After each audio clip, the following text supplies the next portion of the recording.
The invitation and the decision, the unexpected message. The communication arrived on a cold Monday morning in Geneva. It traveled across 23 light years of empty darkness before appearing on every screen in Earth's United Defense Command. The message glowed with strange symbols that humanity had spent 2 decades learning to read.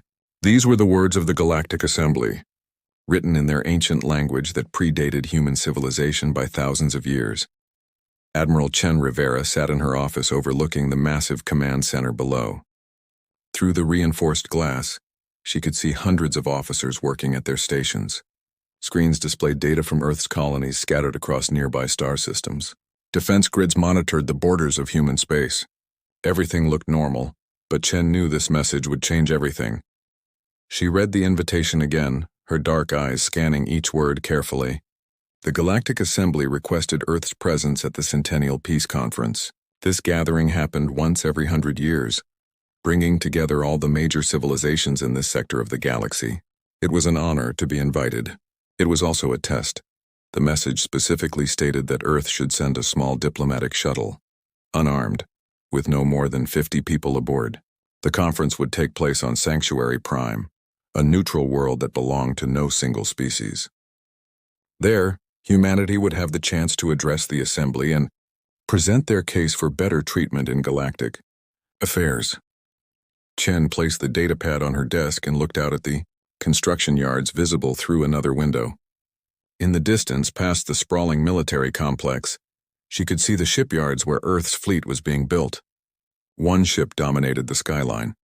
It stretched nearly 4 kilometers from one end to the other, its hull painted in midnight black that seemed to drink in the light around it.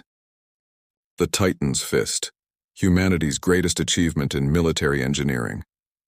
A knock at the door interrupted her thoughts. Chen called for the visitor to enter. Captain Sarah Torres walked in, her uniform crisp and her bearing military perfect.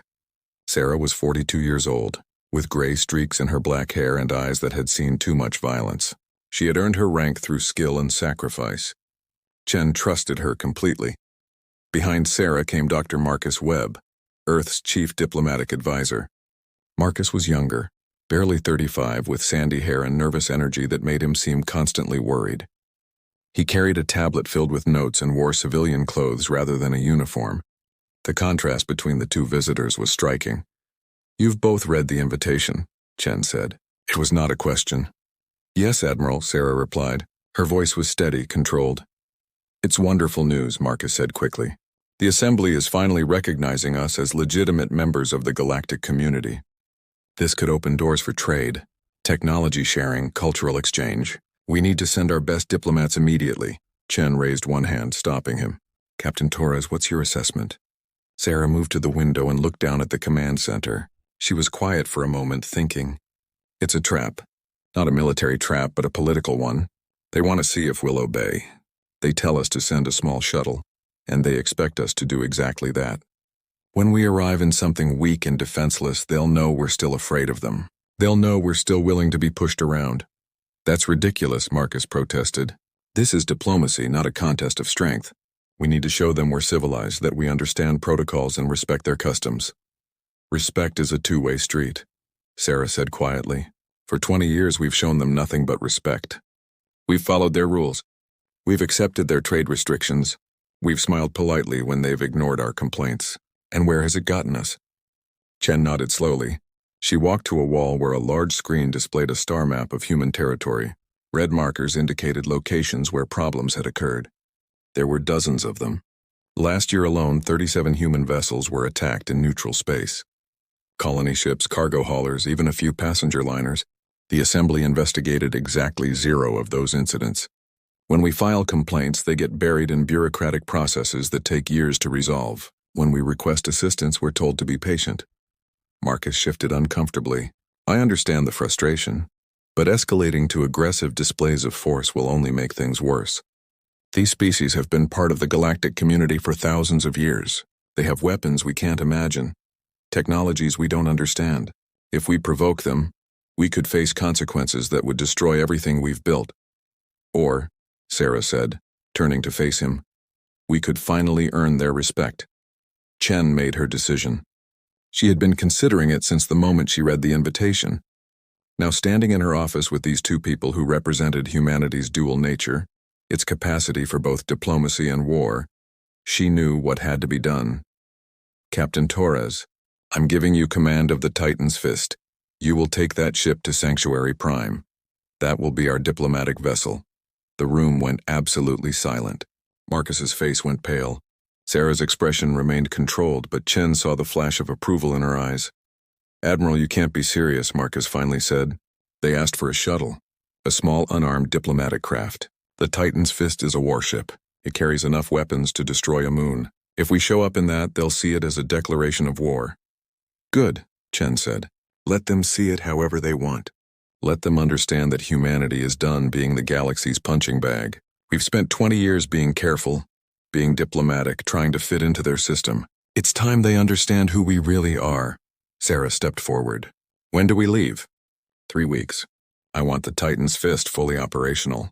Take your best crew, and take Dr. Webb with you." "What?" both Sarah and Marcus said at the same time. Chen looked at the diplomat. "Because when we arrive in that warship, we're going to need someone who can explain our reasoning. Someone who can turn a show of force into a diplomatic victory. You're the best we have, Dr. Webb. Captain Torres will command the ship. You'll command the words." The diplomatic conflict the next 2 weeks were chaos. News of the decision spread through Earth's government like wildfire. Politicians argued. Military leaders debated. Citizens watched the news with a mixture of pride and fear. Some called Admiral Chen a hero. Others called her a warmonger who would start a war humanity couldn't win. Through it all, the Titan's Fist prepared for departure. Sarah Torres moved through the ship like a force of nature, inspecting every system, drilling every crew member, making sure her vessel was ready for whatever awaited them at Sanctuary Prime. The ship hummed with activity as engineers made final adjustments, and weapons specialists ran tests on systems that had never been used in real combat. Dr. Marcus Webb spent those weeks fighting the decision at every level. He filed formal protests. He appealed to the civilian government. He even tried to go over Chen's head to the United Nations Security Council. Nothing worked. The decision had been made at the highest levels, and humanity's leadership had decided to gamble everything on this bold move. Finally, with only 3 days before departure, Marcus confronted Sarah in the Titan's Fist Command Center. The enormous bridge was a cathedral of technology, filled with workstations and displays that monitored every aspect of the massive ship. Officers worked quietly at their posts, but Marcus's arrival created a tension that everyone could feel. "This is madness," Marcus said without preamble. "You're going to get people killed. When we arrive in this warship, the Assembly will see it as a threat. They might even fire on us. And if that happens, if shooting starts, Earth doesn't have the resources to fight a galactic war." Sarah looked up from the tactical display she had been studying. Her expression was patient but firm. "Dr. Webb, do you know why I became a soldier?" The question caught him off guard. "I don't see how that's relevant." "Humor me," Marcus sighed. "I know your service record. You've been in the military for 20 years. You've fought in border conflicts, protected colony ships, defended outposts. You're a decorated officer." "That's the official version," Sarah said. She walked to the main viewport, looking out at Earth hanging in the darkness below. "The personal version is different. I joined because 12 years ago raiders attacked the colony where my family lived. New Santiago. Beautiful place. My parents had moved there to start a new life. My sister was teaching at the school. My brother was working on the terraforming project." Marcus felt something cold settle in his stomach. He knew where this was going. "The raiders came in fast," Sarah continued, her voice quiet but steady. "They hit the communication arrays first, so the colony couldn't call for help. Then they attacked the settlements. They killed anyone who resisted. They took anything valuable. The nearest defense ship didn't arrive for 6 hours. By then, 247 people were dead." "I'm sorry," Marcus said quietly. "The Assembly investigated. They sent representatives, filed reports, made sympathetic statements. Then they concluded that the raiders had probably moved to a different sector. Case closed. No justice. No consequences. Just sympathy that meant nothing." Sarah turned to face him. "That's why I became a soldier. That's why I fight. Not because I love violence, but because I learned that peaceful words only work when the other side respects you. And the assembly doesn't respect us. They see us as children playing at civilization. This mission is our chance to change that. Marcus was quiet for a long moment. He looked around the bridge, seeing the crew working with practiced efficiency. These were good people, dedicated professionals who believed in what they were doing. If I go with you on this ship, if I help you make this work, you have to promise me something. What? That you'll listen when I tell you we're going too far. That you won't let this show of force turn into actual violence. Because once that line is crossed, we can't go back. Sarah extended her hand. You have my word. They shook, two people from different worlds finding common ground in their desire to protect humanity. It was not friendship, not yet, but it was the beginning of mutual respect, preparation, and departure. The final days before launch were a blur of activity. The Titan's Fist took on supplies, ammunition, and crew. 5,000 people would make this journey, from the captain down to the youngest maintenance technician. They came from every corner of Earth and its colonies, representing the best humanity had to offer. Commander James Park handled the tactical systems. He was a quiet man from Korea, who had designed many of the ship's weapon systems himself. His expertise in combat strategy was unmatched. Lieutenant Zara Okonkwo piloted the massive vessel with a skill that seemed almost supernatural. She had grown up on Mars and learned to fly in the thin atmosphere there, developing reflexes that served her well in space combat. Chief Engineer Pavel Volkov kept the Titan's Fist running smoothly. He was a massive Russian who spoke 4 languages and could repair anything with wire and determination. These and thousands of others prepared for a journey that would change human history. On the morning of departure, Admiral Chen came to the ship personally. She stood on the bridge with Sarah and Marcus, looking out at Earth one last time. This is humanity's moment, Chen said. The Assembly has underestimated us for too long. When you arrive at Sanctuary Prime, show them the truth. Show them that humans are not weak. We're warriors who choose peace. We're dangerous beings who have decided that cooperation serves us better than conflict. And if they don't accept that message, Marcus asked, then we'll deal with the consequences. But at least we'll deal with them standing tall instead of kneeling. The departure was broadcast across Earth and all its colonies. Billions of people watched as the Titan's Fist powered its massive engines. The ship rose from its orbital dock, turned toward the stars, and accelerated. Space bent around it as the faster-than-light drive engaged, and the vessel vanished in a flash of brilliant light. Behind it, humanity held its breath and waited. The arrival and the challenge dramatic entrance. The journey took 14 days through the strange realm between stars where normal physics broke down and reassembled into something that allowed impossible speeds. During those 14 days, Captain Sarah Torres drilled her crew relentlessly. They ran simulations of every possible scenario, from peaceful docking procedures to full combat alerts. Every officer knew their role. Every system was tested and retested until it performed flawlessly. Dr. Marcus Webb spent those same 14 days preparing speeches and arguments. He studied every species that would be present at the conference, learning their customs and histories and political structures. He filled 6 tablets with notes about diplomatic protocols, cultural sensitivities, and potential allies. He also spent time getting to know the crew, understanding that these people would be humanity's face at the conference. On the 13th day, Sarah found Marcus in the observation deck. He was staring out at the distorted view of faster-than-light travel, where reality seemed to melt and colors streamed past in ways that hurt to look at for too long. Having second thoughts? Sarah asked, joining him at the window. Marcus smiled slightly. Constant thoughts. But I think I'm starting to understand why you believed this was necessary. I've been reading reports about the attacks on human vessels. The patterns are disturbing. It's not random piracy. It's systematic harassment designed to keep us weak and dependent. Took you long enough to see it. I'm a diplomat. We're trained to see the best in people. Sometimes that blinds us to reality. He turned to face her. When we arrive, I'll support your position. But I need you to trust my judgment on how to present it. Strength without wisdom is just violence. We need both. Sarah nodded. Agreed.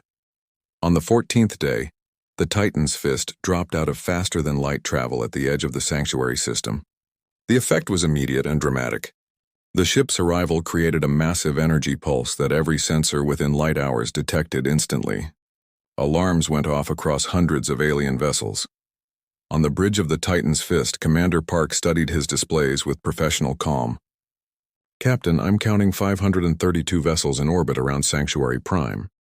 Most are diplomatic craft, but I'm detecting 23 heavy warships from various species. They're probably security escorts for the more paranoid delegations." "Any weapons charging?" Sarah asked. "Not yet, but every ship just went to high alert. We're being scanned by at least 100 different sensor arrays." Lieutenant Okonkwo glanced back from the helm. "Captain, I think they're trying to figure out what kind of monster just arrived in their peaceful conference. Let's not keep them waiting. Set course for standard orbit. Nice and steady. We're not sneaking in and we're not rushing. We're simply arriving as invited." The Titan's Fist moved deeper into the system. Its engines pushed it forward at a measured pace that suggested confidence rather than aggression. Around them, alien ships scattered like fish before a shark, moving quickly to get out of the warship's path. "Captain, incoming transmission," the communications officer announced. "It's Ambassador Catherine Stone. She's already on the planet."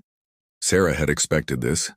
Ambassador Stone was Earth's official representative to the Assembly, a career diplomat who had worked for years to build relationships with alien species. She was probably furious right now. The ambassador's face appeared on the screen. She was in her 60s with silver hair and eyes that had seen decades of political maneuvering. Right now, those eyes looked tired and stressed. "Captain Torres, please tell me that enormous warship is not the Titan's Fist." "I can't tell you that, Ambassador. It would be inaccurate." Stone closed her eyes and took a deep breath. "The Assembly is in emergency session. Every species representative is demanding explanations. They're calling your arrival everything from a protocol violation to an act of war. Several delegations have threatened to leave the conference entirely." "We have no hostile intentions," Sarah said calmly. "We simply brought an honest representation of humanity." The Assembly asked for a diplomatic vessel. "This is our diplomatic vessel. That ship carries enough firepower to destroy this entire planet." "Yes, Ambassador, it does. And yet here we are, with every weapon system powered down and our shields at minimum. We're not threatening anyone. We're simply refusing to pretend we're helpless." Stone stared at her for a long moment. Then slowly her expression changed. The stress didn't disappear, but something else appeared alongside it. It might have been respect. "You magnificent fools. You're actually doing this. You're forcing the issue." "Yes, ma'am. The Assembly wants you to withdraw immediately. Turn around and leave the system." Sarah looked at Marcus, who nodded slightly. They had discussed this possibility. "Tell the Assembly that the Titan's Fist is here for the conference as invited. We will not withdraw. If they want us gone, they'll have to enforce that demand." "Captain, that's extremely close to a threat." "No, Ambassador. It's a statement of fact. We're not leaving unless we're forced to leave. And forcing us to leave would require violence that I don't think the Assembly wants to commit in front of 500 witnesses." Stone was quiet for several seconds. Then she nodded. "I'll deliver your message. And Captain, I hope you know what you're doing. Because if this goes wrong, it could set humanity back 100 years. The transmission ended. The Titan's Fist continued its approach to Sanctuary Prime. Council in chaos. The Grand Assembly Hall on Sanctuary Prime was a marvel of architecture. It had been built thousands of years ago by a species that no longer existed. A cathedral of crystal and light that could hold representatives from hundreds of civilizations. The building itself seemed alive, with walls that shifted colors based on the emotional tone of the discussions within. Right now, those walls flickered with angry reds and fearful yellows.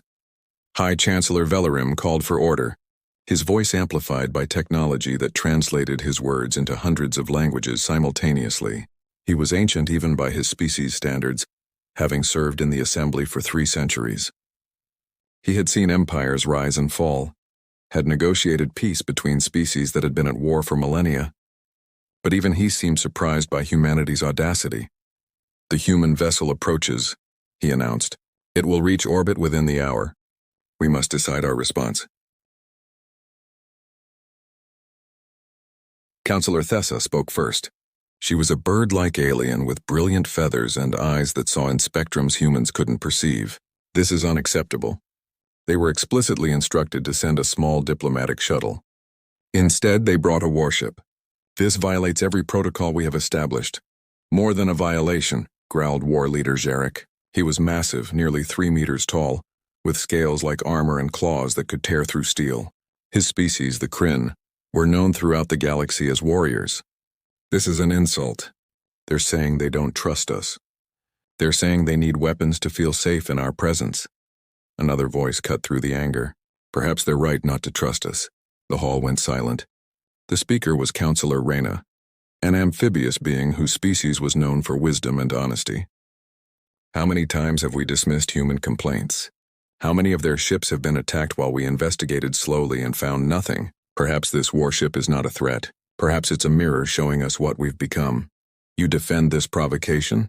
Thessa demanded. I'm not defending anything. I'm asking if we're prepared to acknowledge that we've treated humanity poorly, and they've finally decided to stop accepting it.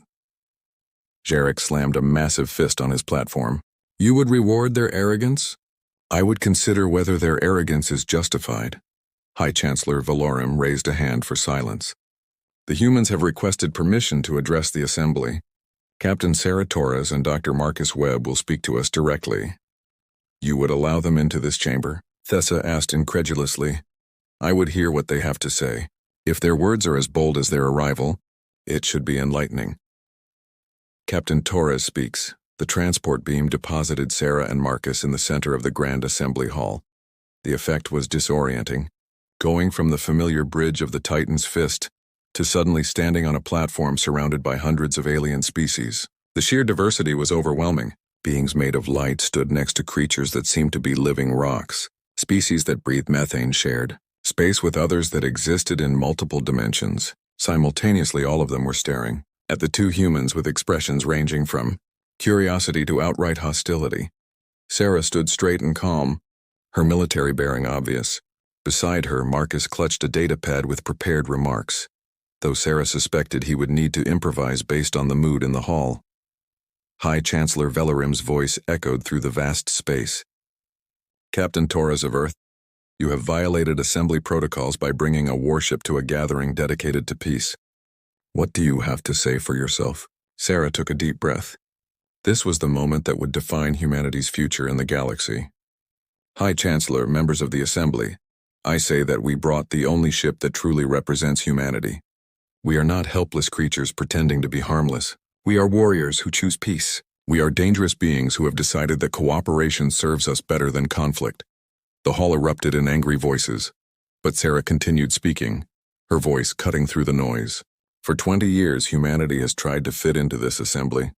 We've followed your rules. We've accepted your decisions even when they hurt us. We've sent our small ships and our polite requests and our endless patience. And what has it gained us? She turned, looking at different sections of the hall. Our colony ships are attacked and you investigate but find nothing. Our trade requests are denied without explanation. Our people are treated as inferiors by species who barely remember when they were as young as we are. So yes, we brought a warship because we're done pretending that weakness will earn us respect. Marcus stepped forward, his voice calmer but no less firm. Before we arrived, we scanned every vessel in this system. Would you like to know what we found? He activated his datapad, projecting information into the air above them. 89 ships claiming to be unarmed diplomatic vessels are actually carrying concealed weapons. Plasma cannons hidden behind false hulls, missile systems disguised as cargo modules, shield generators powerful enough for military cruisers. Several representatives shifted uncomfortably. So please, Marcus continued, don't lecture us about bringing weapons when half the ships here are hiding theirs. At least we're honest about what we are. The Warlord's Challenge war leader Zarek rose from his platform, his massive form drawing every eye. Enough words. The humans think their warship makes them strong. They think they can challenge this assembly with threats and weapons. I say we should test this strength. Sarah felt her pulse quicken but kept her expression neutral. What do you propose, war leader? A demonstration. Your Titan's fist against my fleet. 12 of my finest warships against your one.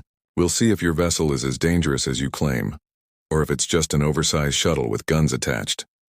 Marcus grabbed Sarah's arm, whispering urgently, don't accept. This is a trap. If we fight and lose, we're humiliated. If we fight and win, we look like aggressors. But Sarah was studying Jarek carefully. Intelligence reports had identified Kryn ships as the ones most frequently harassing human vessels. This wasn't just about proving strength. This was about sending a message. What are the terms? Combat simulation in the asteroid field at the system's edge. Weapons at reduced power, enough to disable but not destroy. First side to lose all their ships concedes defeat. And what does the winner gain? Jarek's lips pulled back, showing rows of sharp teeth. If I win, humanity surrenders the Titan's fist to the Assembly and accepts reduced status for 100 years. You'll have a voice, but only when we allow it. The hall was absolutely silent, and if we win, Sarah asked, then humanity receives full Assembly voting rights immediately, and my fleet will escort your colony ships for the next decade. No more attacks, no more harassment, safe passage through all Kryn territory. High Chancellor Velarim leaned forward. Captain Torres, you don't have to accept this challenge. War Leader Jarek's proposal is not official Assembly policy. But if I do accept, will the Assembly honor the results? The ancient Chancellor was quiet for a moment. Yes. If you agree to this challenge, the Assembly will honor the outcome. Sarah looked at Marcus. The diplomat's face was pale, but he gave a small nod. They had come here to prove humanity's strength. This was their chance. We accept. Unexpected alliance. The combat simulation was scheduled for 2 days later, giving both sides time to prepare. Sarah returned to the Titan's fist and immediately called a meeting of her senior officers. Commander Park, Lieutenant Okonkwo, and Chief Engineer Volkov gathered in the conference room, along with Dr. Webb. 12 against 1, Park said, studying tactical displays. The Kryn warships are experienced. They've fought in dozens of conflicts. They'll coordinate their attacks, hit us from multiple angles, try to overwhelm our defenses. Can we win? Sarah asked directly. Volkov grinned. Captain, I've been working on this ship for 5 years. I know every system, every weapon, every power junction. The Titan's fist was designed to fight entire fleets. 12 ships? That's what we call a training exercise. Don't be overconfident, Park warned. The Kryn are skilled warriors. They won't make mistakes. Then we'll make sure our execution is flawless, Sarah said. Over the next 2 days, something unexpected happened. Several alien species quietly contacted the Titan's fist. They didn't do it openly, using encrypted channels and private communications that couldn't be traced. But their message was clear. They supported humanity's bold stance. One such contact came from Counselor Rena, the amphibious alien who had spoken in humanity's defense. Marcus met with her secretly in a neutral section of Sanctuary Prime. Your arrival has created chaos, Rena said, her voice bubbling through her translator. But it's necessary chaos. The Assembly has grown complacent, comfortable with its hierarchies and power structures. Younger species are always pushed down, always told to wait their turn. You're refusing to wait. We're risking everything, Marcus replied. Yes, but some things are worth the risk. My own species went through something similar 3,000 years ago. We were dismissed and ignored until we forced the Assembly to take us seriously. It worked then. It can work now. Do you think we can win against Jarek's fleet? Rena's eyes glowed with something that might have been amusement. War Leader Zarek is arrogant. He believes his experience and numbers will guarantee victory. He doesn't understand that you humans fight differently. You're unpredictable, creative, desperate. Those qualities can overcome experience. Marcus left that meeting feeling more hopeful. Humanity wasn't completely alone in this. The standoff resolves the day of the combat simulation arrived. Both fleets moved to the designated area, an asteroid field at the edge of the sanctuary system. 500 alien ships followed to observe, maintaining a safe distance from the combat zone. The Titan's fist hung in space, its black hull barely visible against the darkness. Around it, 12 Kryn warships took up positions, forming a sphere that enclosed the human vessel from all directions. On the bridge, Sarah sat in her command chair, reviewing final preparations. All systems green, Volkov reported from engineering. Weapons at simulation power, shields at maximum. They're moving into attack formation, Park announced. Looks like they're going to hit us from all sides simultaneously. Sarah smiled. This was exactly what she had expected. Lieutenant Okonkwo, prepare maneuver Delta 7. The young pilot's hands flew across her controls. Ready, Captain. All ships, this is War Leader Jarek. The Kryn commander's voice came over the open channel. Begin simulation. The Kryn warships attacked as one, their weapons firing bright streams of energy toward the Titan's fist. It looked overwhelming, a storm of firepower that no single ship should be able to withstand. Now, Sarah commanded. The Titan's fist moved, not forward or back but sideways and spinning, its massive bulk flowing through space with grace that seemed impossible for something so large. Okonkwo's skilled piloting took them through gaps in the incoming fire that seemed too small to exist. At the same time, the warship's weapons opened fire. But not at the Kryn ships. Instead, the Titan's fist targeted asteroids in the field, breaking them apart with precision strikes. Thousands of fragments filled the space, creating a debris cloud that scattered sensor readings and disrupted targeting systems. "They can't see us clearly," Park reported with satisfaction. "The debris is interfering with their sensors." "Phase 2, Sarah ordered. The Titan's fist emerged from the debris cloud like a predator, its weapons now focusing on specific targets. The human ship didn't try to fight all 12 enemies at once. Instead, it isolated individual Kryn vessels, disabled them with overwhelming firepower, then moved to the next target before the others could coordinate a response. One by one, Kryn warships registered as disabled, their systems shut down by the simulation parameters. Jarek's voice came over the channel, barking orders, trying to reorganize his fleet. But the Titan's fist was everywhere at once, moving in patterns that the Kryn couldn't predict. After 40 minutes, it was over. 11 Kryn ships floated powerless in space. Only Jarek's flagship remained active, and it was badly damaged. "Do you wish to continue?" Sarah asked over the open channel. There was a long silence. Then Jarek's voice came back, sounding equal parts angry and impressed. "No, the simulation is complete. You have won." Cheers erupted on the Titan's fist bridge, but Sarah remained calm. "Stand down from combat stations. Prepare to return to Sanctuary Prime." New beginning. The Grand Assembly Hall was very different when Sarah and Marcus returned. The walls glowed with colors that suggested respect and cautious approval. Species that had been hostile before now looked at the humans with new eyes. High Chancellor Velarum spoke formally. "The challenge has been completed. Humanity has proven its strength. According to the terms agreed upon, Earth will receive full assembly voting rights immediately. War Leader Jarek will provide protection for human colony ships for 10 standard years." Jarek stood, his massive form somehow less intimidating than before. "Captain Torres, your crew fights well. With honor. I misjudged your species. I believed you were soft, weak, unprepared for the realities of galactic life." "I was wrong," Sarah nodded respectfully. "War Leader, your warriors are skilled. We simply had advantages you didn't anticipate. Yes, desperation makes you creative, and creativity in combat can defeat experience." Jarek bowed slightly, a gesture of respect among his people. "I will honor our agreement. Your colony ships will be safe." Over the following days, everything changed. Species that had ignored human trade requests now approached with proposals. Diplomatic channels that had been closed suddenly opened. Technology exchanges were discussed. Cultural programs were proposed. Marcus handled most of these negotiations, his diplomatic skills finally getting the respect they deserved.